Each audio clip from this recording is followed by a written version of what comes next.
She wanted the comfort of a relationship without the responsibility of love. He gave her exactly what she asked for and nothing more.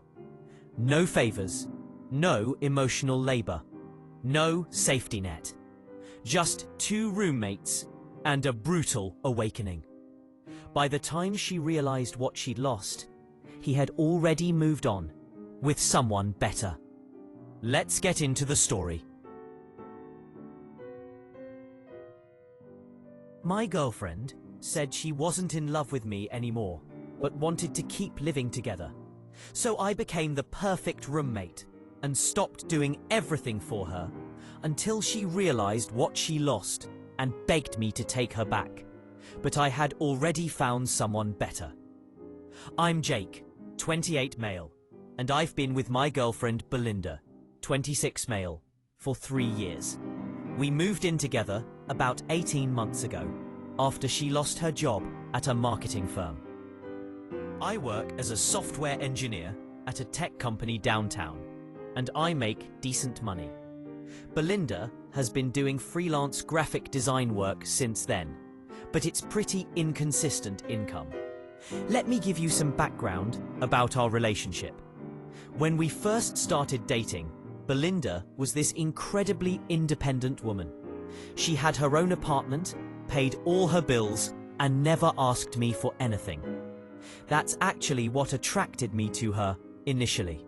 She seemed like she had her life together, but things changed gradually after she moved in. At first, she was contributing to rent and utilities from her savings. Then, her freelance work started drying up around the time COVID hit.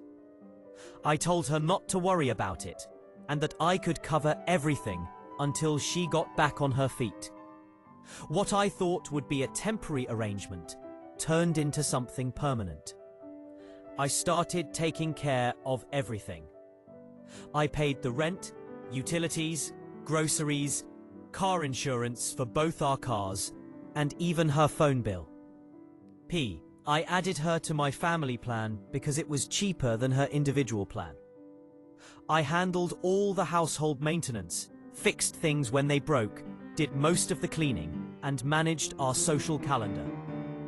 When we went out with friends, I picked up the tab. When we went on vacation, I paid for flights, hotels, and meals. Belinda seemed grateful at first. She would thank me and promise things would change once her career picked up. But as months passed, she stopped mentioning it. She started acting like this was just how things worked in our relationship. She would ask me to book dinner reservations for her and her friends. She expected me to drive her places when her car was acting up. She would make plans for us without consulting me, assuming I would handle the logistics and expenses. The physical side of our relationship was good. We were intimate regularly, and she seemed happy. She would tell me she loved me. We would cuddle while watching TV, and everything appeared normal from the outside. Her friends liked me, and my friends liked her. We talked about moving to a bigger place next year, and maybe getting a dog. 3 weeks ago, we were sitting on the couch, watching some reality show about people renovating houses. I was getting ready for bed because I had an early meeting the next morning. I leaned over to kiss her goodnight, like I always do. She pulled back and gave me this strange look. She picked up the remote, muted the TV, and turned to face me directly. She said she needed to tell me something important. She said she liked me as a person and enjoyed living with me, but she wasn't in love with me anymore. She said she hadn't been in love with me for months, maybe longer. She said she wanted to be honest because she respected me too much to keep pretending. I asked her what she wanted to do about our living situation and our relationship. She said she hoped we could continue living together as friends. She said we worked well as roommates and there was no reason to mess up a good thing. She said she valued our friendship and didn't want to lose that by making things complicated. I told her I needed to think about it. I went to the bedroom and lay down. About 20 minutes later, my phone started buzzing with notifications. Belinda was in a group chat with her 3 closest friends, and I had access to it because we sometimes used the shared tablet to text when our phones were dead.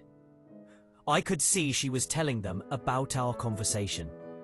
I watched the messages pop up on the screen. Her friends were telling her how brave and mature she was for being honest. They said it showed how much she cared about me, that she didn't want to hurt me by lying. They said lots of people stay in relationships for convenience, but it takes courage to have the hard conversations. I realized something while reading those messages. Belinda wasn't being brave or honest. She was being practical. She had figured out a way to keep all the benefits of our relationship without any of the obligations that come with being in love with someone. She wanted to keep living in the apartment I pay for.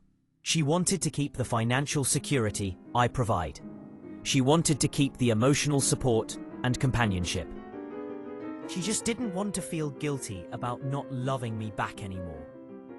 The next morning, I told her I was fine with being roommates. She seemed relieved and hugged me. She said she was so glad I understood, and that this would be better for both of us in the long run. That's when I decided to become the perfect roommate. Not boyfriend, roommate. I stopped making coffee for her in the morning. I had always made a full pot and left her mug on the counter next to it. Now I make exactly 1 cup in my travel mug and take it to work with me. I stopped doing her laundry. I had always thrown her clothes in with mine when I was doing a load. Now I only wash my own stuff. I stopped buying her favorite foods when I went grocery shopping. I had always picked up the specific brand of yogurt she likes and the expensive granola she eats for breakfast. Now I buy exactly what I need for myself and nothing extra. When she asked me to book a dinner reservation for her and her girlfriends last week, I told her I was busy that evening. I suggested she call the restaurant directly since they usually have availability if you call ahead. When her car started making that grinding noise again, she mentioned it to me while I was working on my laptop. I told her that sounded frustrating and suggested she get a few quotes from mechanics in the area. I said Yelp usually has good reviews for local auto shops. She keeps looking at me like she's waiting for me to do something. She leaves dishes in the sink longer than usual, probably expecting me to wash them like I used to. I just wash my own dishes and leave hers where they are. She's been playing sad music in the living room and sighing loudly when I'm nearby. Yesterday, she asked if I wanted to watch a movie with her, and I said I was planning to go to the gym. I can see her getting more frustrated every day, but I don't understand why. I'm giving her exactly what she asked for. We're roommates now. I treat her the same way I would treat any roommate, with basic politeness and respect, but without the extras that come from being in love with someone. Her phone got shut off yesterday because I removed my card from her family plan. She came to me in a panic, asking what happened. I explained that since we're not really a family anymore, it made sense for her to have her own phone plan. I offered to help her set up service with Verizon or T-Mobile. I'm not trying to be mean or get revenge. I'm just being logical. She made it clear that our romantic relationship is over, so I'm adjusting my behavior to match that reality. I don't do extra things for roommates that I would only do for someone I'm in love with. The lease on our apartment is up in 2 months, and I'm not planning to renew it. I've been looking at 1-bedroom places closer to my office. Belinda doesn't know yet because she hasn't asked. And roommates don't typically discuss their long-term housing plans unless it directly affects the other person. Am I handling this wrong? Should I be doing more to try to work things out. I feel like I'm being reasonable, but maybe I'm missing something. Update 1. Thank you to everyone who commented on my original post. A lot of people asked for an update, so here it is. Things have gotten more interesting since I last wrote. Belinda's frustration has turned into something closer to panic, and I think she's starting to understand the full implications of what she asked for. Let me start with what happened on her birthday last week. Belinda turned 27 on Tuesday. In the past, I would plan something special for her birthday. 2 years ago, I surprised her with a weekend trip to Napa Valley. Last year, I organized a dinner party with all her friends at that expensive Italian place she loves. I would typically spend weeks planning, make reservations, coordinate with her friends, and handle all the details. This year, I wished her happy birthday in the morning and asked if she had any fun plans for the day. She looked at me like I was speaking a foreign language. She said she thought we might do something together to celebrate. I told her that sounded nice and asked what she had in mind. She said she hadn't made any specific plans because she assumed I would handle it like I always did. I reminded her that planning birthday celebrations is typically something boyfriends do for their girlfriends, or something people do for themselves. Since we're roommates now, I figured she would want to celebrate with her actual friends rather than her roommate. She stared at me for a long moment, then said she would figure something out. She spent most of the day texting people, trying to organize something last minute. Most of her friends were busy because it was a Tuesday night, and she hadn't given them advance notice. She ended up ordering Chinese food and eating it alone while watching Netflix. I was in the office working on a project that was due the next morning. The financial reality has been hitting her harder than I expected.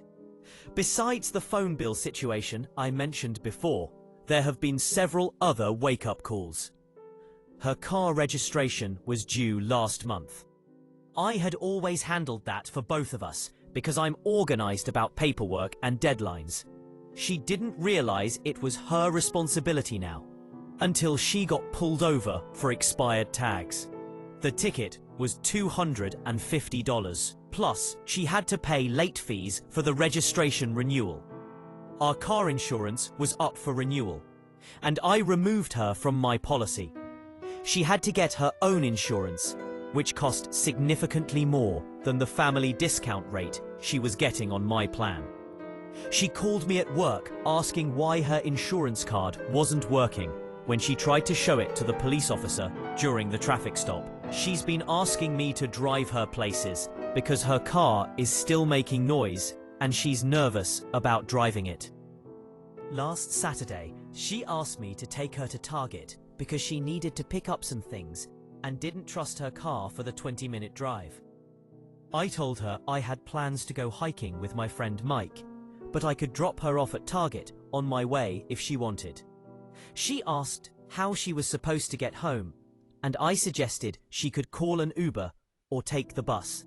The bus stop is right outside Target, and our apartment is on the direct route. She ended up taking the bus home, which took over an hour because she had to wait 30 minutes for the next bus and then make 2 transfers.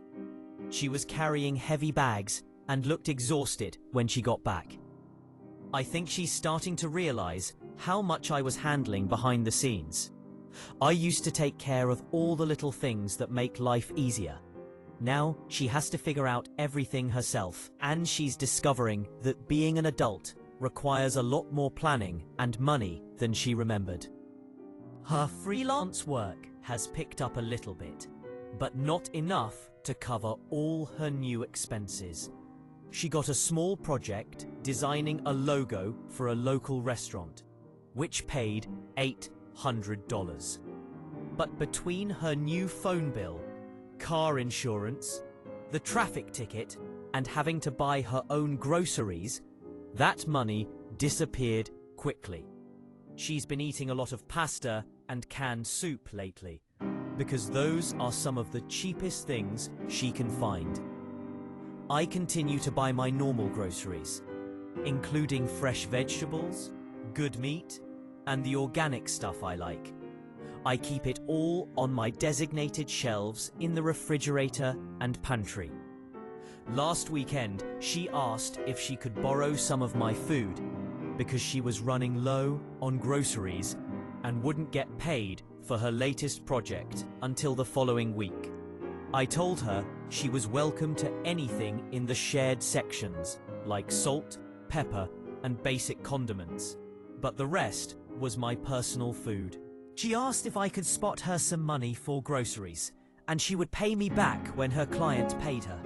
I explained that lending money to roommates can make things awkward, especially when there's no clear timeline for repayment. I suggested she could ask her friends or family for help, or maybe pick up some extra freelance work. The social dynamics have been interesting too. Belinda's friends have stopped coming over as much as they used to. I think they feel awkward around me now that they know we're not actually dating anymore. When they do come over, they whisper a lot and keep looking at me like they're trying to figure out what I'm thinking. Two of her friends, Patty and Amanda, came over last Thursday night. They were clearly there to give Belinda emotional support and probably to talk about me. I said hello when they arrived, then went to my office to work. I could hear them talking quietly in the living room for about 2 hours. When they were leaving, Patty stopped by my office door and asked if she could talk to me for a minute. She said Belinda was going through a hard time and asked if there was any way we could work things out. She said Belinda really cares about me and maybe just got scared about the commitment. I told Patty I appreciated her concern, but Belinda had been very clear about not being in love with me anymore. I said I was respecting Belinda's honesty and trying to be a good friend by not putting pressure on her to change her feelings. Patty looked frustrated and said that wasn't what she meant. She said sometimes people say things they don't really mean when they're stressed or confused. I asked Patty if she thought Belinda was lying when she said she wasn't in love with me. Patty didn't have a good answer for that. The conversation with Patty made me realize that Belinda's friends are trying to fix something that Belinda herself said was broken. They're treating this like a temporary relationship problem instead of the permanent change in status that Belinda requested. I've been going out more in the evenings. I joined a hiking group that meets on weekends, and I've been going to the gym consistently. I signed up for a cooking class on Thursday nights, which is something I always wanted to try but never had time for when I was busy managing our relationship. Belinda has been home alone most evenings now. She used to have plans with friends several nights a week, but that seems to have dropped off. I'm not sure if it's because she can't afford to go out as much, or if her friends are less available now that she doesn't have a boyfriend to help coordinate group activities. I found an apartment I really like.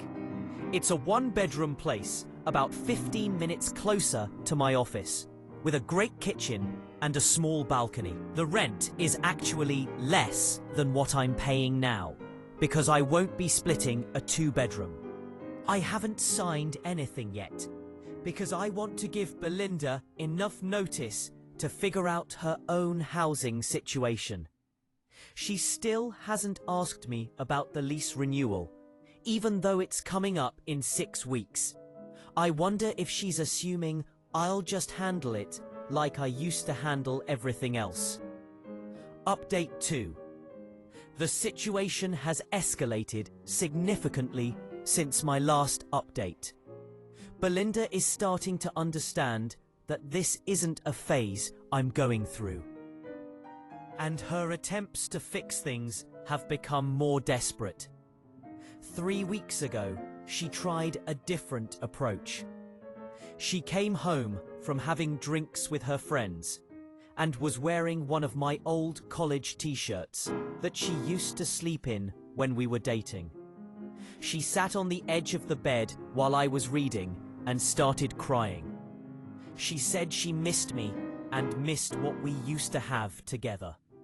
She said she made a mistake and wanted to go back to how things were before.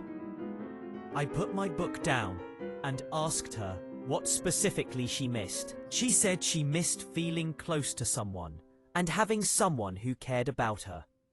I told her it sounded like she was going through a difficult time and suggested she might benefit from talking to a counselor.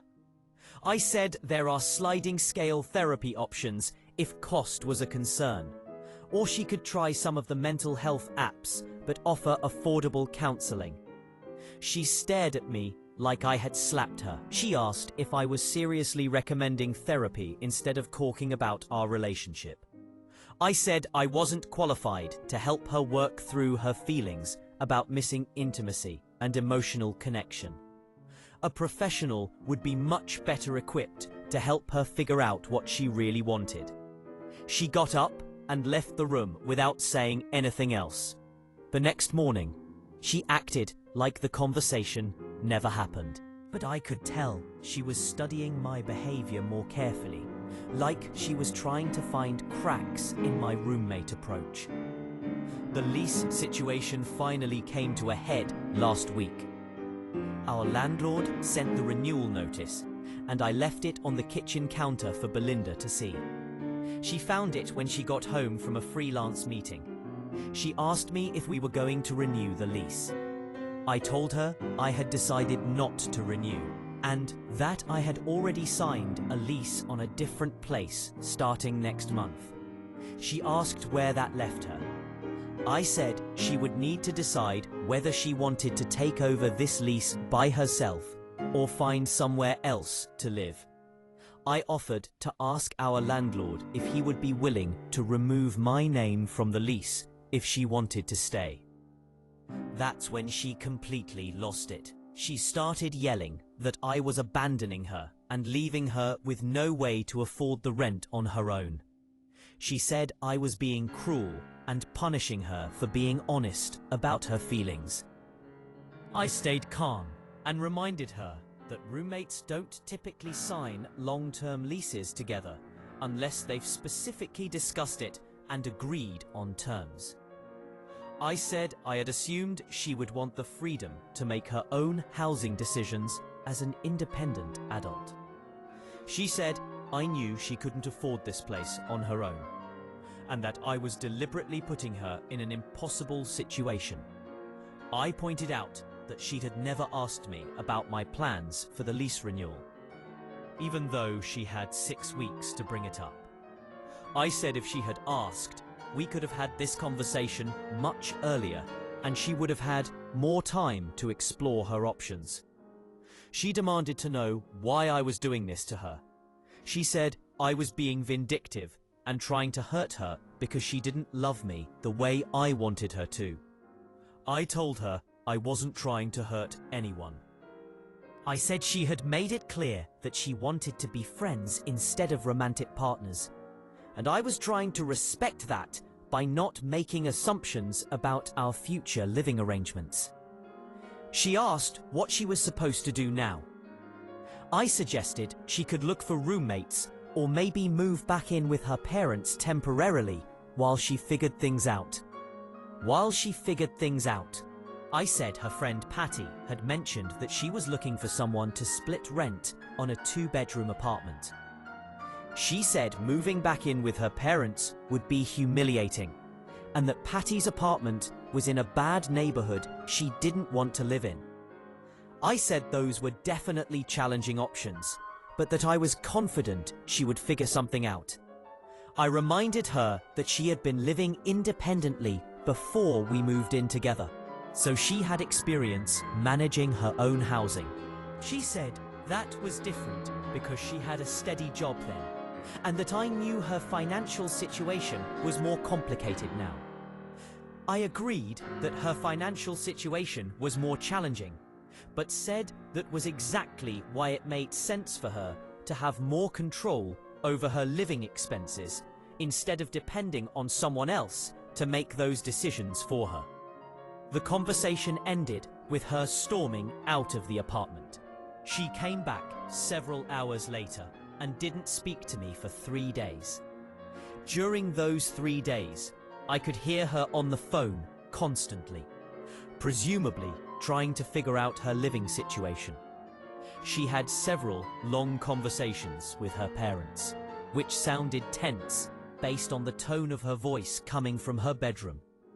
She also had what sounded like a difficult conversation with Patty about the roommate situation. I gathered from the parts I overheard that Patty's timeline didn't match up with Belinda's needs. On Thursday, she asked if we could talk.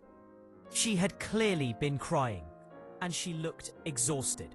She said she had been thinking about everything, and she realized she might have been taking me for granted. She said she wanted to work on rebuilding our relationship and earning back my trust. I asked her what she meant by rebuilding our relationship. She said she wanted us to be a couple again. She said she had been confused before, but now she understood what she really wanted. I asked her what had changed since our conversation 6 weeks ago, when she told me she wasn't in love with me. She said she had been scared of commitment and had convinced herself she didn't have strong feelings for me. She said living as friends had made her realize how much she actually cared about me. I said that was interesting and asked when exactly she had realized she was in love with me again. She said it had been building over the past few weeks, but it became clear when she thought about me moving out. I said the timing seemed convenient, given that she had just discovered she couldn't afford to live in our current apartment without me. She got defensive and said money had nothing to do with it. She said she genuinely missed being close to me and wanted to give our relationship another try. I told her I appreciated her honesty, but I wasn't interested in dating her again. She asked why not, and I explained that she had already told me she wasn't in love with me. I said I believed her when she said that, and I didn't think people's feelings changed that dramatically in just 6 weeks. She insisted her feelings were real and asked what she could do to prove it to me. I said there was nothing she could do because I was no longer in love with her either. That wasn't entirely true when I said it, but it became true while I was saying it. Something shifted in that moment, and I realized I really was done. She started crying again and said I was giving up on us too easily. She said relationships require work and compromise, and that I wasn't even willing to try. I said she was right, that relationships require work, but they also require both people to actually want to be in the relationship. I said I no longer wanted to be in a romantic relationship with her. She's been staying at her friend Amanda's place for the past few days, presumably to give me space to change my mind. But I'm not going to change my mind. I move out next Friday.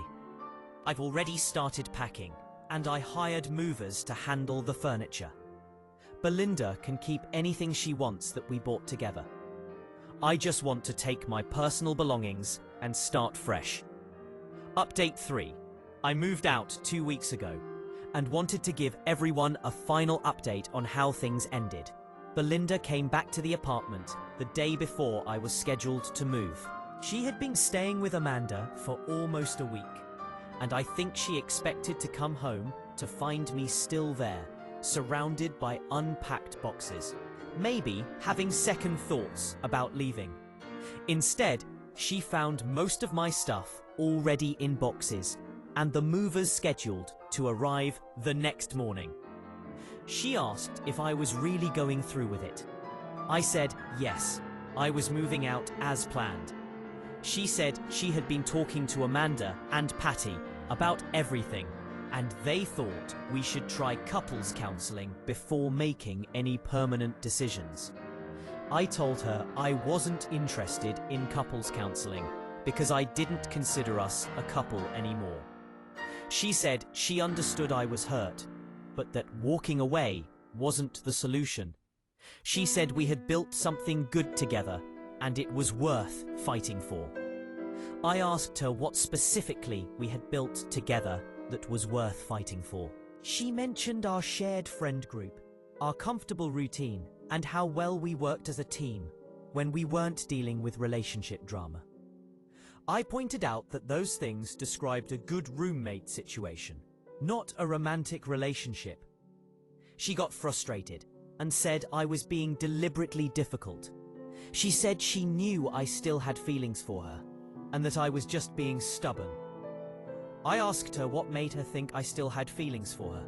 She said she could tell by the way I looked at her sometimes, and that nobody changes their behavior as dramatically as I had unless they were trying to protect themselves from getting hurt. I said that was an interesting theory, but that she was wrong. I said the reason my behavior had changed was because my feelings had changed. She asked when exactly I had stopped loving her. I thought about it for a moment, then told her it was probably the night I realized she had told her friends about our conversation before she had even finished having it with me. I said that was when I understood she wasn't actually interested in having an honest conversation with me. She was just looking for validation from her friends about a decision she had already made. She said that wasn't fair and that she had just needed support from her friends during a difficult conversation. I said I understood why she needed support, but the timing showed me that she wasn't really considering my perspective or leaving room for us to work through things together. She had already decided how the conversation was going to go. She started crying and said she never meant for things to end this way. I said I believed her, but that intentions didn't really matter as much as actions. The movers arrived the next morning at 8. Belinda stayed in her bedroom while they loaded my furniture and boxes. I had already moved most of my clothes and personal items to the new apartment over the previous few days, so the actual move was pretty quick. Before I left, I knocked on her bedroom door to say goodbye. She didn't answer, but I could hear her crying inside. I left my key on the kitchen counter next to a note with my new address, in case she needed to forward any mail or had questions about the security deposit. My new apartment is great.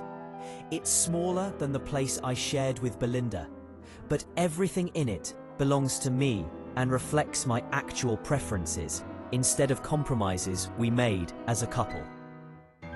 I have a reading chair by the window where I drink my morning coffee. I bought plants for the balcony. I set up my office exactly how I want it. I've been dating someone new for about 3 weeks. Her name is Rebecca, and she's a nurse at the hospital downtown. We met at the hiking group I joined a few months ago. She has her own apartment, pays her own bills, and has never asked me to fix anything for her or handle her errands. When Rebecca cooks dinner for us, she also cleans up afterward. When we go out, she pays for her own meal unless we specifically agree beforehand that one of us is treating the other. When she says she loves spending time with me, she demonstrates it by planning activities we can do together, instead of expecting me to plan everything. It's been a good reminder of what a balanced relationship actually looks like. Belinda texted me last week asking if we could meet for coffee to talk. She said she wanted closure and to apologize for how things ended. I didn't respond to the text. We already had closure the day I moved out. She doesn't need my permission to apologize. And I don't need to hear her apology to move on with my life. From what I understand through mutual friends, she ended up moving back in with her parents. She's still doing freelance graphic design work, but she's also looking for a full-time job with benefits and a steady salary. Patty mentioned that Belinda has been asking about me and wondering if I'm happy in my new place. Patty asked if I would be open to talking to Belinda if she reached out. I told Patty that Belinda was welcome to reach out if she had something specific she needed to discuss, but that I wasn't interested in rekindling our friendship or having conversations about our past relationship. Patty said Belinda was having a hard time adjusting to living with her parents again, and that she felt like she had lost her best friend along with her boyfriend. I said that was unfortunate, but that it was a natural consequence of the choices Belinda made. I said I hope she would figure things out and find happiness, but that I wasn't the right person to help her with that process. Some people might think I handled this situation too harshly, but I think Belinda needed to learn that relationships have real consequences, and that you can't expect people to wait around indefinitely while you figure out what you want.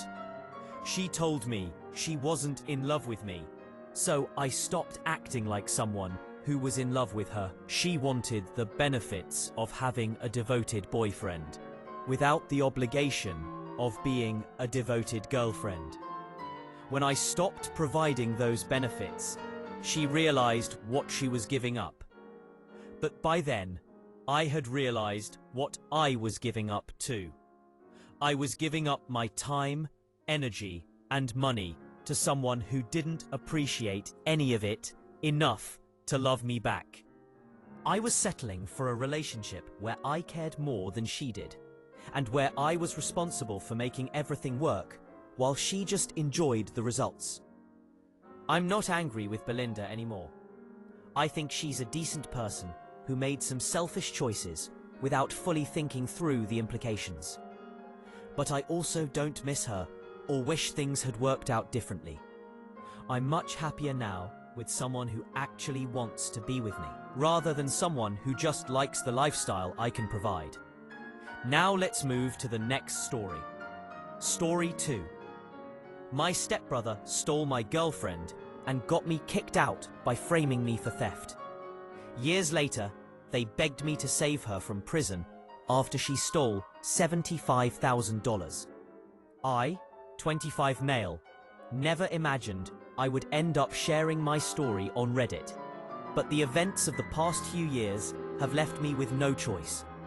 It all began when my mum married Robert, 52 male, 5 years ago. I was 20 then, working at a promising tech startup that developed mobile apps.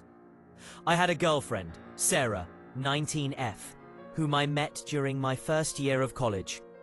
She was studying psychology, and we connected instantly over our shared love of indie music and horror movies. Life seemed perfect. I was making good money, had a loving girlfriend, and was steadily saving up to move out on my own. My mum met Robert at a charity event where she was volunteering. He came across as the perfect gentleman, successful real estate developer, well-spoken, and seemed genuinely interested in making our family work. They dated for a year before getting married in a small ceremony. I was happy for my mum. After raising me alone since I was 12, she deserved someone who could give her a good life. Robert had a son from his previous marriage, James, 22 men at the time. From day one, there was tension between us. James had dropped out of college and was living at home, supposedly working on various business ideas that never materialized. He would constantly try to one-up me in everything. If I helped Mum with groceries, he would spend the whole day reorganizing the pantry. If I talked about my job, he would interrupt with grandiose plans about his future business empire. I mostly ignored his behavior and focused on my relationship with Sarah. We had been together for 2 years. And things were getting serious. We spent most weekends together, either studying at cafes or binge-watching shows at my place. We had even started looking at apartments online, planning to move in together once we had enough savings. Sarah got along well with my mum, and I thought she was the one I would spend my life with. Everything changed after our family barbecue in summer. Robert insisted on having regular family gatherings to bond, and this was our third one. James met Sarah there for the first time. I noticed him staring at her throughout the evening, especially when she was helping Mom in the kitchen. Sarah was wearing a blue sundress that day. I remember because she had just bought it for her cousin's wedding. James kept finding reasons to be wherever she was, offering to help with dishes, asking about her studies, laughing too hard at her jokes. After that day, living with James became unbearable. Whenever Sarah visited, he would emerge from his room and plant himself in the living room. He started texting her about random things, asking for book recommendations since she was into psychology, seeking advice about his non-existent girlfriend's problems, or sharing memes. At first, Sarah would show me these messages, saying how James was just being friendly and needed someone to talk to. The red flags were there, but I was too trusting. James started working out at the same gym Sarah went to. He began dressing differently, buying clothes similar to my style. He even got the same haircut as me. Looking back, he was trying to become my replacement right under my nose. One Tuesday, I came home early because a client meeting got cancelled. I found Sarah and James in our living room, sitting closer than friends should, their heads bent over his phone. They jumped apart when they saw me. Sarah claimed she was helping James with his dating profile. I confronted her later that night, but she turned it around on me, saying I was being possessive and that James was like a brother to her. I wanted to believe her because the alternative was too painful to consider. Around this time, I was saving up for an engagement ring. I had been putting away money from every paycheck for months, planning to propose on our 3rd anniversary. I kept track of my savings through a budgeting app, watching the numbers grow each month. Then one day, I noticed something odd. There were withdrawals I hadn't made.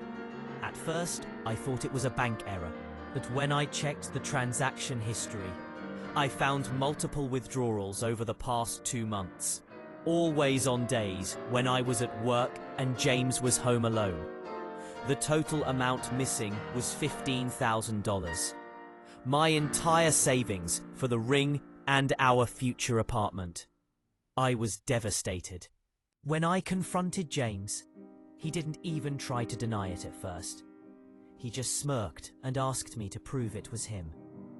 Then, before I could gather any evidence, he went to his dad with an outrageous claim that I had stolen $10,000 from him.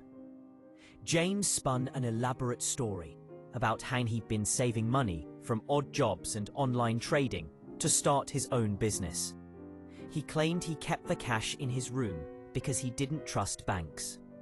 Robert, who always favored his son, believed him immediately.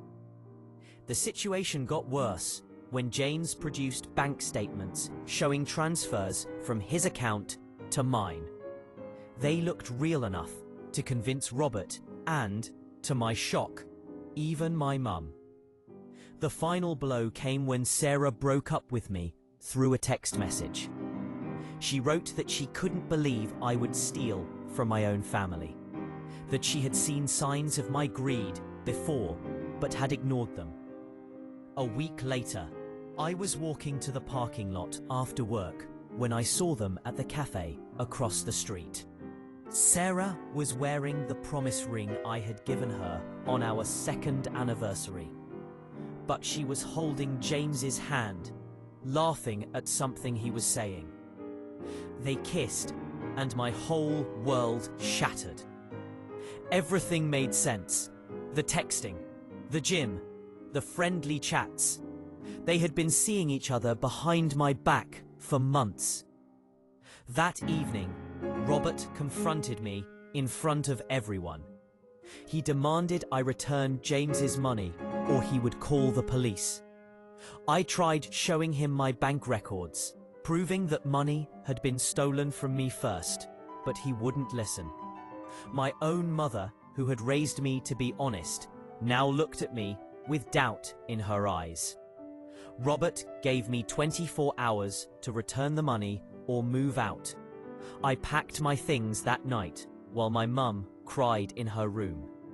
My college friend Marcus let me crash on his couch until I could figure things out. The next few months were tough. I worked overtime at my regular job and picked up freelance projects on the side.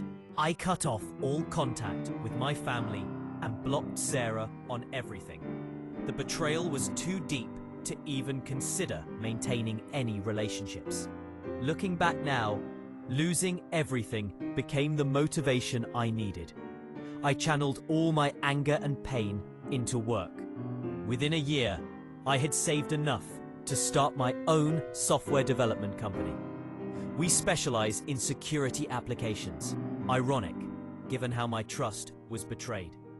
The company has grown beyond my expectations, and we now have clients across the country. Update 1. It's been 3 weeks since my original post blew up, and I need to share some shocking revelations that have come to light. A guy named Mike reached out to me through Reddit after seeing my post. Turns out he used to be James's close friend during the time all this happened. And what he told me made me realize that the betrayal was even worse than I thought. Mike and I met at a coffee shop last weekend. He looked nervous and kept checking his phone, saying he was worried James might find out about our meeting. According to Mike, James had been plotting to steal both my girlfriend and my money for months before he actually did it. It wasn't some impulsive decision or a case of falling in love with Sarah. It was a calculated plan to destroy my life. Mike showed me text messages from their group chat dating back to several months before the theft.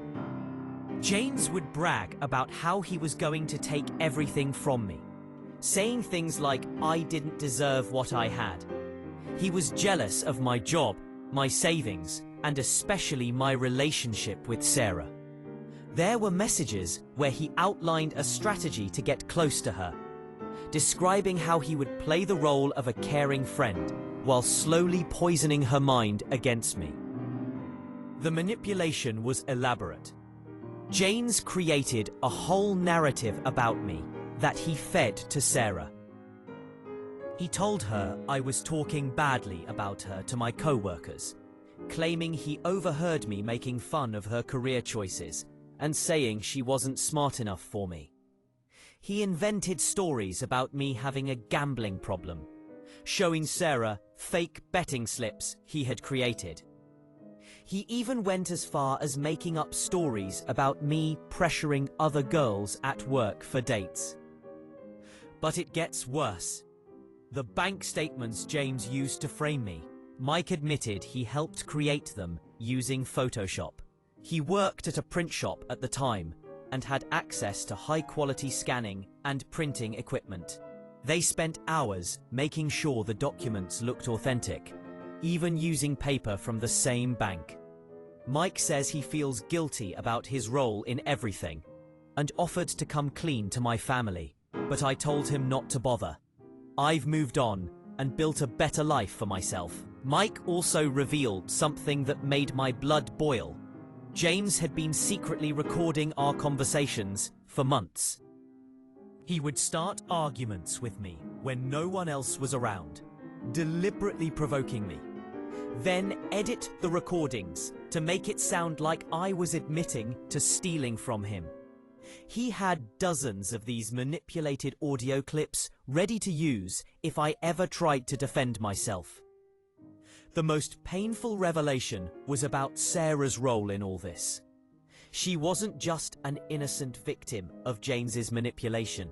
She was an active participant. Mike showed me screenshots of conversations between James and Sarah where they discussed their plans in detail. Sarah was the one who suggested making me look financially irresponsible to my family. She knew about the fake bank statements and even helped create the narrative about my supposed gambling problem. The betrayal went even deeper. Sarah had given James access to my phone multiple times when I wasn't around. She knew my passcode because I trusted her completely. They used this access to get into my banking apps and gather information about my accounts. Sarah also installed some kind of tracking app on my phone, so they would know when I was coming home early from work. The money they stole from me, my entire savings for our future, went straight into funding their secret relationship. While I was working overtime and taking on extra projects to save for an engagement ring. They were using my money to take weekend trips to luxury resorts. Mike showed me their Instagram stories from those days, which they had hidden from me using Instagram's close friends feature. There were pictures of them at expensive restaurants, staying at high-end hotels. Sarah wearing new designer clothes that I had assumed were gifts from her parents. What makes me sick is remembering how Sarah would talk about saving money and being careful with expenses when she was with me. She would suggest we eat at home instead of going out, saying we needed to save for our future, all while she was spending my money with James behind my back. The final twist came yesterday when my mum left another voicemail. She was crying, saying she misses me and wants to make things right. She mentioned that Robert has been distant lately, and she's starting to see cracks in his perfect facade. Part of me wants to send her all the evidence Mike provided, show her just how thoroughly her stepson deceived everyone. But another part of me wants to leave it all in the past. I've worked hard to rebuild my life, and dragging up all this pain again might not be worth it. Mike offered to help me expose everything, but I declined. I told him I appreciate him coming clean, but I don't want to get involved in their lives again. The betrayal runs too deep, and no amount of exposure or revenge would undo the pain they caused. Besides, I'm focused on growing my company now, and success is the best revenge. Update 2. 3 months have passed since my last update, and the situation has taken several unexpected turns. I found out through a mutual friend, Ashley, that James and Sarah got married in a rushed ceremony last month. Ashley attended the wedding and told me it was a far cry from the lavish celebration Sarah used to dream about when we were together. Instead of the beach resort wedding she had always wanted, it was a quick ceremony at the local courthouse, followed by a reception at a budget hotel. Ashley said the whole thing felt desperate rather than romantic. James spent most of the reception moving from table to table, trying to network with the wealthier guests. He was pitching his latest business idea, something about cryptocurrency trading, and practically begging for investors. Sarah, meanwhile, was showing off an expensive engagement ring, which Ashley later found out was bought entirely on credit. According to Ashley, their financial situation is dire. James lost his job at his father's company 3 months ago, after several costly mistakes with client accounts. Robert finally realized his son wasn't as competent as he pretended to be. Sarah's shopping addiction, which I had no idea about during our relationship, has apparently spiraled out of control. She's maxed out multiple credit cards buying designer clothes and luxury items, often returning them for store credit to buy more things. Last week, completely out of the blue, James showed up at my office. My receptionist tried to turn him away, but he made such a scene that I agreed to see him for 5 minutes. I barely recognized him. His expensive clothes were wrinkled, his hair was unwashed, and he had dark circles under his eyes.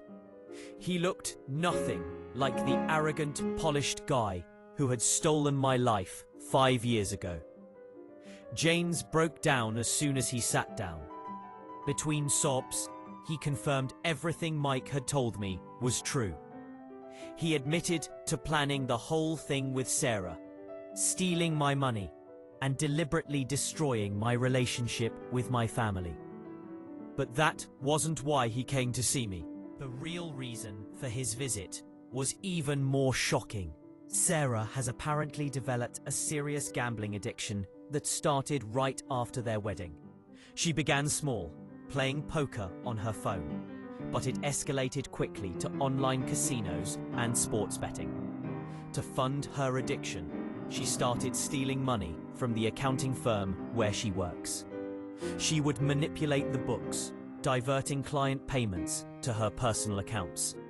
Their situation reached a breaking point last week when her employer discovered the theft. The amount she stole is substantial, over $50,000. Her company gave her an ultimatum: either repay the entire amount within a month, or they would press criminal charges. On top of this, Sarah is 3 months pregnant. James spent an hour in my office, crying and begging for help. He offered to sign a legal document admitting to stealing from me years ago, promising to tell our parents the whole truth about what happened. He even pulled out his phone to show me their mounting bills and final notice letters from credit card companies. The amount they need to save Sarah from criminal charges is exactly double what they stole from me back then. James tried to frame this as some kind of cosmic justice. If I helped them now, they would pay me back double what they took. He even suggested I could take pleasure in watching them be indebted to me for years. I sat there, listening to him, remembering all the nights I spent on Marcus's couch, working multiple jobs to rebuild my life after they destroyed it. I thought about my mum's tears when I left home, about the years of family relationships ruined by their lies. James looked at me with desperate eyes, probably expecting the same understanding and forgiveness I used to show back when we were stepbrothers. Sarah called me later that night from an unknown number. She was hysterical, begging me to at least think about helping them. She mentioned the baby, saying she couldn't bear the thought of giving birth in prison. She claimed she had changed, that she regretted everything she had done to me, and that she thinks about me every day. The same lies she used to tell when we were together, just with higher stakes now. I've spent the last week thinking about what to do. The evidence of their theft of company funds sits in my email, sent by James in his desperation to prove how serious their situation is. Part of me wants to forward it all to Sarah's employer, while another part wants to just continue ignoring their existence like I have for the past 5 years. Update 3. It's been 4 months since James came begging to my office, and I wanted to share what happened. After careful consideration, I've decided not to give them the money. Instead, I forwarded all the evidence James had sent me, along with the details Mike had provided about their previous theft, to Sarah's employer. Some might call it revenge, but I saw it as justice. They needed to face the consequences of their actions for once. Sarah's company still pressed charges, but the information I provided helped them build a stronger case. She was arrested 2 weeks later. During the investigation, they discovered she had stolen closer to $75,000, not the $50,000 she claimed. She's now facing serious charges for embezzlement and fraud. James finally told our parents the truth, but only after everything fell apart. He confessed to stealing my money, creating fake evidence, and deliberately destroying my relationship with the family. But his confession wasn't out of guilt. He only came clean because he needed a place to stay after they got evicted from their apartment. Robert sent me a text message apology that read more like a legal disclaimer than genuine remorse. I apologize for believing James over you. It was a mistake on my part. My mum has been calling and texting constantly, begging me to consider some kind of family reconciliation. She keeps saying that Sarah and James have suffered enough, that with the baby coming, we should try to be a family again. She even suggested that helping Sarah avoid prison would be the noble thing to do, especially since I'm financially successful now. I blocked her number after that last message. Sarah's parents have completely cut her off. They refused to help with her legal fees after learning about the embezzlement. According to Ashley, they were already suspicious about the circumstances surrounding our breakup years ago, and this confirmed their worst fears about their daughter. James and Sarah had to move back in with Robert. James is now working at a fast food restaurant, trying to save money for Sarah's legal defense.